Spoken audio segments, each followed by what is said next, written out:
The Knowledge Empire. Sharngava IAS Academy. Hi everyone.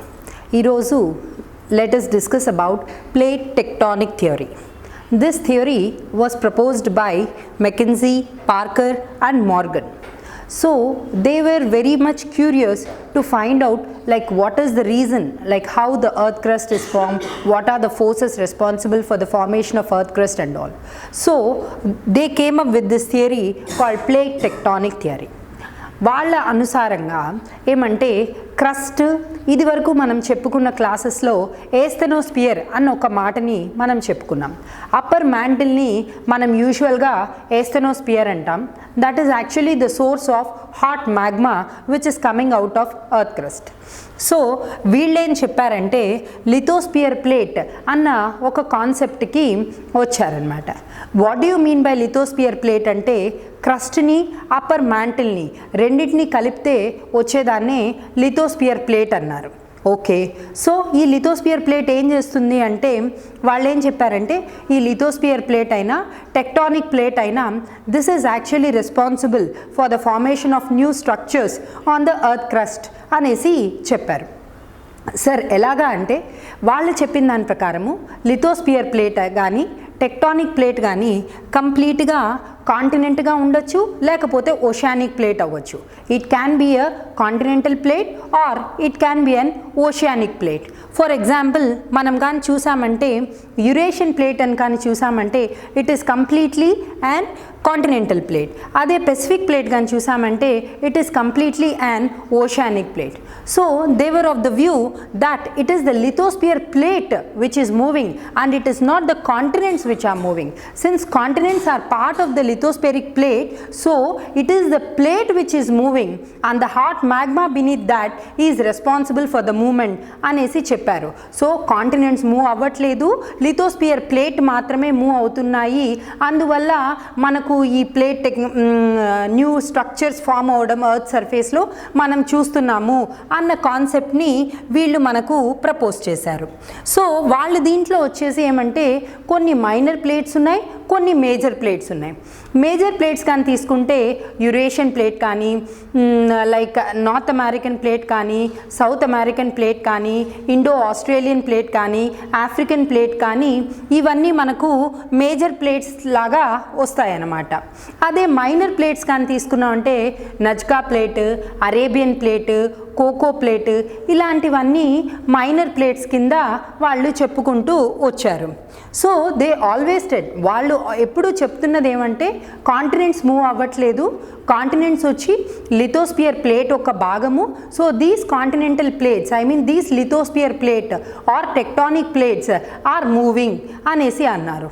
Sir ఇది ఎలా move అవుతున్నాయి అన్న కాన్సెప్ట్ వాళ్ళని అడిగితే they have put forward this divergent plate boundaries. What do you mean by divergent plate boundaries అంటే ఇక్కడ మనం చూసామంటే రెండు టెక్టానిక్ ప్లేట్స్ అవి కాంటినెంటల్ అవ్వచ్చు, కాంటినెంటల్ ఓషియానిక్ అవ్వచ్చు, లేకపోతే ఓషియానిక్ కాంటినెంటల్ ప్లేట్స్ కావచ్చు.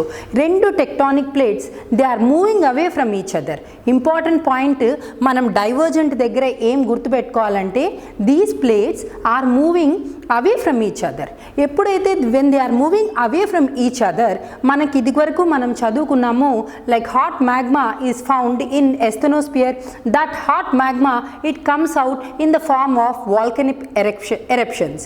సో ఎక్కడైతే మనకు ఈ రెండు ప్లేట్స్ ఒకరినొకరి దగ్గర నుండి అవే వెళ్ళిపోతాయో లోపల ఉన్న మ్యాగ్మా మనకు ఏ ప్లేస్ నుండి అయితే బయట వస్తుందో ఆ ప్లేస్ని మనము స్ప్రెడింగ్ సైట్ అనేసి అంటాం.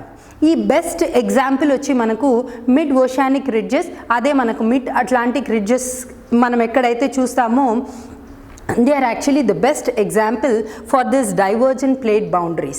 ఇక్కడ ఏమవుతుంది Eurasian plate, American plate opposite డైరెక్షన్లో మూవ్ అవుతాయి.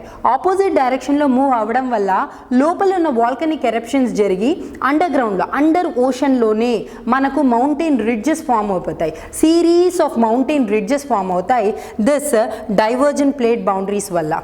ఇంకొక ఫీచర్ డైవర్జెంట్ ప్లేట్ బౌండరీస్ వల్ల మనకి ఏం జరుగుతుందంటే new crust is created. Created. ఇక్కడ వచ్చి కొత్త స్ట్రక్చర్స్ ఫామ్ అవుతాయి, మౌంటైన్స్ కానీ కాంటినెంట్స్ కానీ ఫామ్ అవుతాయి, డైవర్జెంట్ ప్లేట్ బౌండరీస్. సో ఒక డైవర్జెంటే ఉంటుందా, వేరే ఏం ఫీచర్స్ లేవా అంటే no no no no there are others కూడా అని వాళ్ళు చెప్పారనమాట. ఇప్పుడు ఒకరికొకరికి ఆపోజిట్ డైరెక్షన్లో వాళ్ళు వెళ్ళిపోతుంటే, I mean away from each other కానీ వెళ్ళిపోతుంటే వాటిని మనము డైవర్జెంట్ ప్లేట్ బౌండరీస్ అంటాం. If they are coming closer to each other then what will happen, దాన్ని వాళ్ళు కన్వర్జెంట్ ప్లేట్ బౌండరీస్ కింద చూపించారు. ఒక ప్లేటు, ఒక టెక్టానిక్ ప్లేట్ ఇంకో tectonic plate they are moving towards each other. ఎప్పుడైతే they are moving towards each అదరో ఒక టెక్టానిక్ ప్లేట్ వచ్చి ఇంకో టెక్టానిక్ ప్లేట్ కింద వెళ్ళిపోతుందన్నమాట.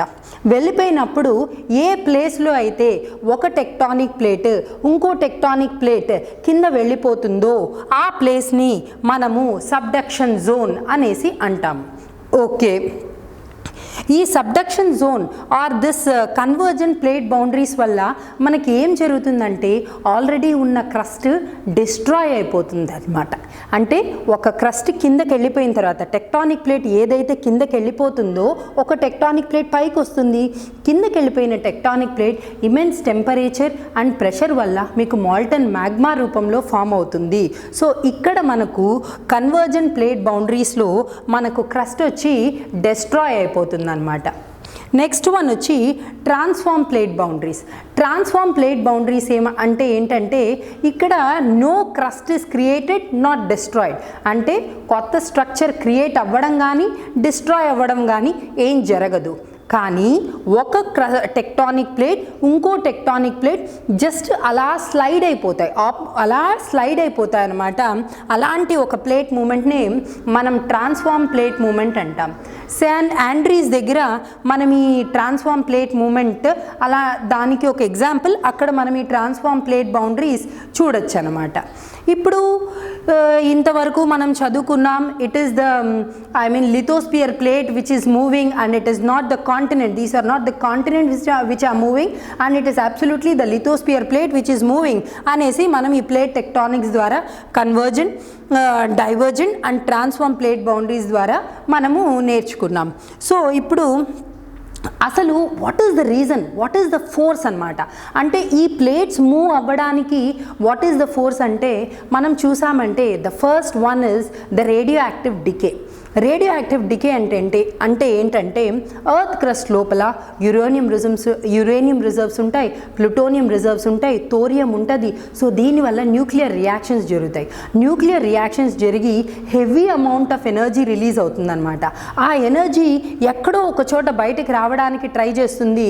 సో అవి ఈ ప్లేట్ మూమెంట్ని పుష్ చేస్తూ ఉంటుందన్నమాట. ఇంకొకటి ఏమంటే another one is the primordial heat. అంటే ఎర్త్ ఫామ్ అయినప్పుడు ఎర్త్ క్రస్ట్ లోపల ఇంటీరియర్ లోపల కూడా ఇమెన్స్ అమౌంట్ ఆఫ్ ఎనర్జీ ఉంది. ఆ ఎనర్జీ బయట రావడానికి ఈ వాల్కనిక్ ఎరప్షన్స్ ద్వారా డైవర్జెంట్ కానీ కన్వర్జెంట్ కానీ ట్రాన్స్ఫార్మ్ దగ్గర కానీ ఆ ఎనర్జీ బయట రావడానికి ట్రై చేస్తూ ఉంటుందన్నమాట. ఇప్పుడు ఇంకొకటి ఏమంటే ఈ స్పీడ్ ఈ tectonic plate movement is the speed of the tectonic plate movement same everywhere or is it changing anywhere? Like is it fast in some places or is it slow in some direction? Means yes, it is different. Like tectonic plate movement వచ్చి అన్ని చోట్ల ఒకేలాగా ఉండదన్నమాట. Example మనం Arctic రీజియన్లో చూసుకున్నామంటే tectonic plate moment వచ్చి just 2.5 centimetres per year ఉంటుంది Arctic రీజియన్లో.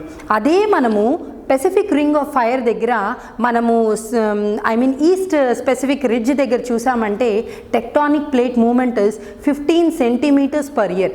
So it is like these residual energies which is causing the plates to move.